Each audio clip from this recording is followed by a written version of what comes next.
So before saying anything, look at this climate. Oh my god, it is too beautiful. आणि पूर्ण जो प्रवास होता ना, म्हणजे पोफई नाका ते चिपळूण, मला गुड्डी सगळं दाखवत होती की मावशी हे बघ क्लायमेट किती भारी झालं, हे क्लिक कर ते क्लिक कर.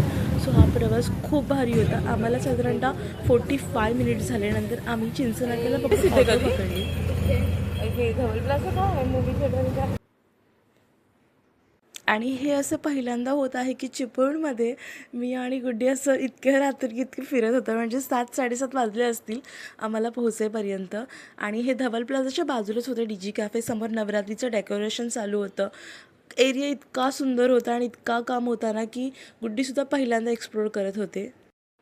आता टू बी हॉनेस्ट आमच्या दोघींचीसुद्धा कपॅसिटी नाही आहे की आम्ही जास्त खाऊ शकू, पण नाही, आम्हाला दोघींना सगळ्या गोष्टी खायच्या होत्या, एक्सप्लोअर करायच्या होत्या.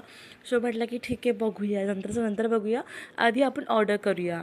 सो इथे आम्ही आहे ना हॉट कॉफी मागवलेली, हॉट कॅपेचिनो होतं.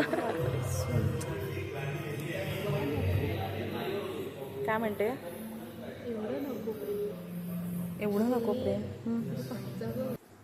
त्याच्यानंतर आम्ही क्लब सँडविच ऑर्डर केलं होतं आणि पेरी पेरी फ्रेंच फ्राईज होते. आणि नंतर स्वीट म्हणून आम्ही लास्टला काय बरं काय तरी मी आठवते आहे, सिझलिंग ब्राउनी, येस, आम्ही ते ऑर्डर केलं होतं. Madam excuse me.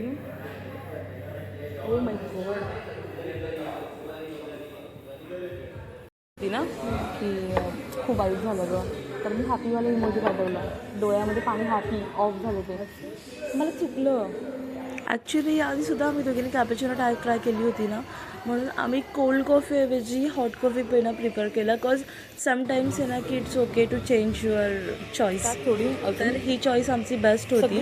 नंतर हे फ्रेंच फ्राईज होते. आणि टू बी हॉनेस्ट मी ऑलरेडी म्हणाली होती की आमची कपॅसिटी नव्हती, तरीसुद्धा आम्ही ट्राय केलं संपवायचं आणि जे पण उरलं होतं फूड ते आम्ही पार्सल केलं होतं. आता ना इथे जाऊन, म्हणजे ती माझ्या ताईची मुलगी आहे, but I feel she is my real sister.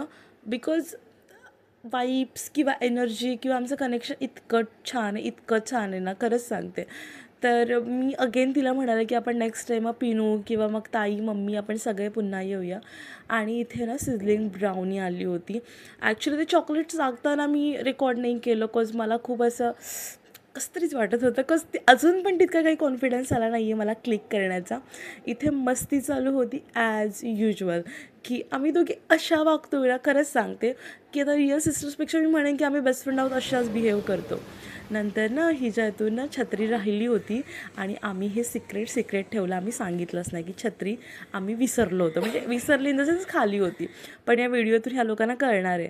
नंतर आम्ही लास्टची बस होती, तर मे बी 8:30ची बस होती, ती आम्ही घाईघाईने पकडली आणि आम्ही घरी जायला निघालो. आता हा दिवस आणि ही इव्हिनिंग माझ्या नेहमी लक्षात राहणार आहे. माझी इच्छा आहे की पुन्हा एकदा जावं चिपळूणला, पोफईला, आणि पुन्हा एकदा आम्ही ही दोघींनी मेमरी जगावी. तुम्हाला जर हा ब्लॉग आवडला असेल तर लाईक करा, सबस्क्राईब करून